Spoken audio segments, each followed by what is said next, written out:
Are you tired of living paycheck to paycheck and struggling to pay off debt? I know you've heard this before. Many Americans are. Maybe you don't have enough money in your checking account. Maybe it's hard to pay bills.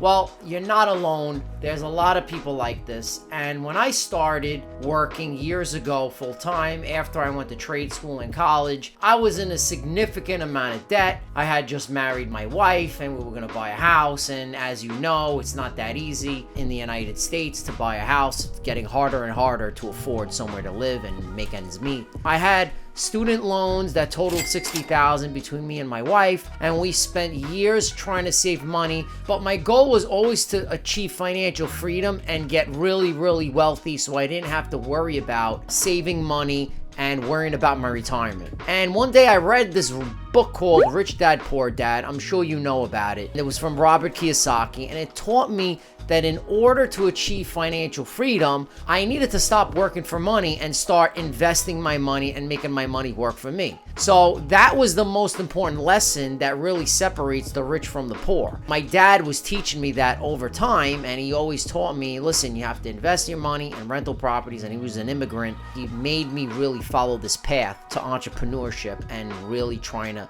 invest my money so it could grow. Now, I knew that I needed to save money and invest money into different assets and businesses and whatnot, and even the stock market over time to generate this passive income over time, but I didn't really know how to do it, so I started reading a lot of books because the internet really didn't exist back then. My plan was to have enough income to pay off all my debt and then enough freedom to do what I want and actually live comfortably. And if I want to continue my career as an engineer, I could do so by choice and not necessity.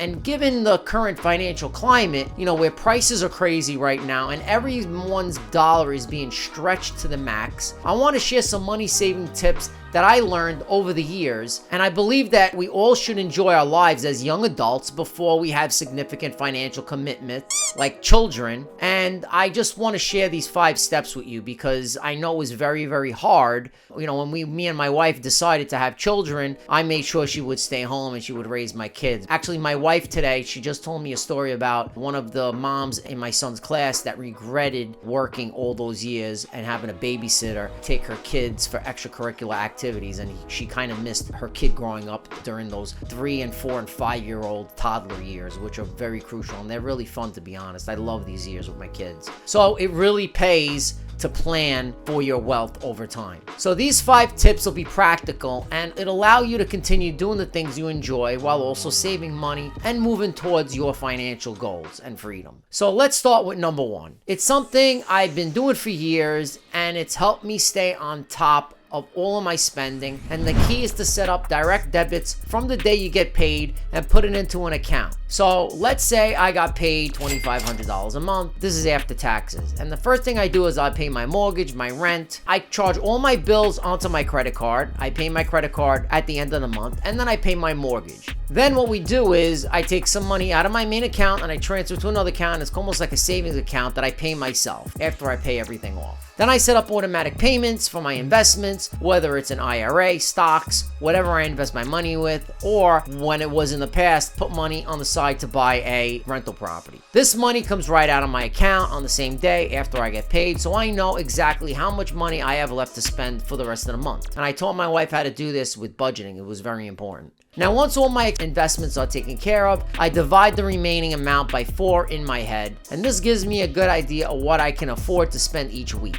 Now, I know some people don't like budgeting or tracking their spending, and that's fine, but this method works well for me because it allows me to spend my money guilt-free, knowing that I already put the rest of my money away and take care of my expenses and investments. And if you have bills that come out on a specific day and you can't change it, Bill, just transfer the money into that account on the day after you get paid. This way, you still have a clear idea of how much money you have left in your account to spend for the rest of the month. Now, number 2 is to dream and envision by manifesting what it would look like for you to be financially free. And I know it's not something that everyone wants, but not everyone knows how to achieve it. So I've been around the block a few times and I made my fair share of mistakes, but I also learned a thing or two about this along the way, because one thing that really helped me is envisioning it. When I was a kid, I used to put put these little cars around my house, and I used to draw pictures of what I wanted, and I used to put the picture on my wall and would give me like a goal to try to manifest and think and achieve that goal. And it actually has worked for me over the last 25 years, no matter what goal that I have. So every morning, what I used to do is I took a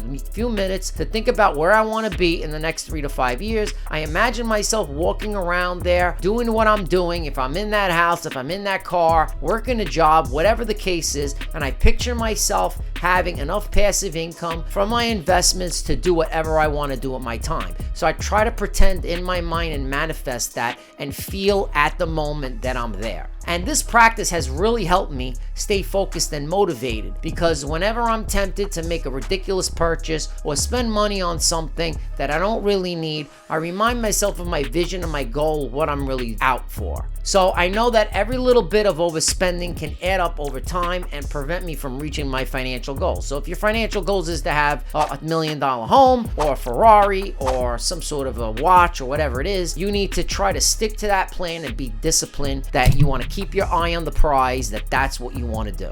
Now, number 3 is I want to give you just a little piece of advice that you might not like, but it's important nonetheless. And I'm talking about brand loyalty. There's a lot of brands out there, and that's really not always the best option. So let me tell you a story. I know so many people who are diehard Apple fans, and they've got everything from the iPhone. They want to get the new iPhone, the new iPad, the new Mac Pro, and they're all against using PCs. But I realize that spending so much money on these Apple products is just ridiculous and a waste of time, and I use PCs. And it could also be applied to other things like food or clothing, and sometimes the generic brand like Kirkland, which I'm a fan of, is better anyway. So I like to pay half and get more value for it. And don't get me wrong, there's a time and place to have brands like Nike sneakers. There's certain Air Jordans that I buy, and they're not even close to generic equivalents, honestly. I mean, Jordans are Jordans. Now, tip number 4 is buy your meals in bulk. And I know it may sound controversial, but trust me, it's a game changer. I go every week to Costco, now my wife goes, and we buy all our food in bulk. I have 2 refrigerators. I freeze all my food, and I like to cook all my meals, have it planned for the week. This way, I don't have to fall into the trap of spending more money going out to eat. Once in a while, we go out to eat, I must admit, but we actually eat very healthy, and we weigh all our food. And weighing our food actually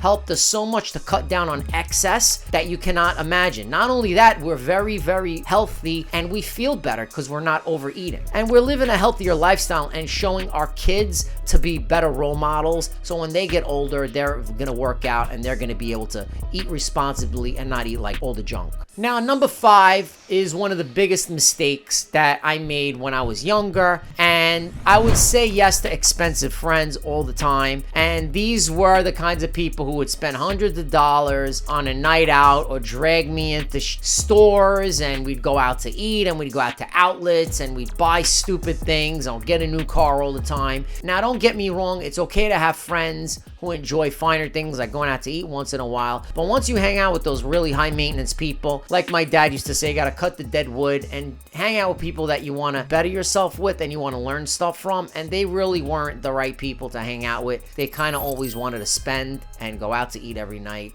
and they really don't want to invest in themselves. And you don't have to cut these friends totally out of your life altogether, but it's important to find the balance. Maybe, suggest other activities, or, once in a while they're party friends, they're good to go out shopping or good to go out to eat, and that's it. So I'm not saying that you got to totally isolate yourself, but you want to know who you're socializing with, what people actually serve that purpose. And remember, saying no to expensive friends doesn't make you cheap or boring. It just means that you're being smart with your money and you're looking out for your own financial well-being. And in the long run, you're going to be glad that you did. Trust me.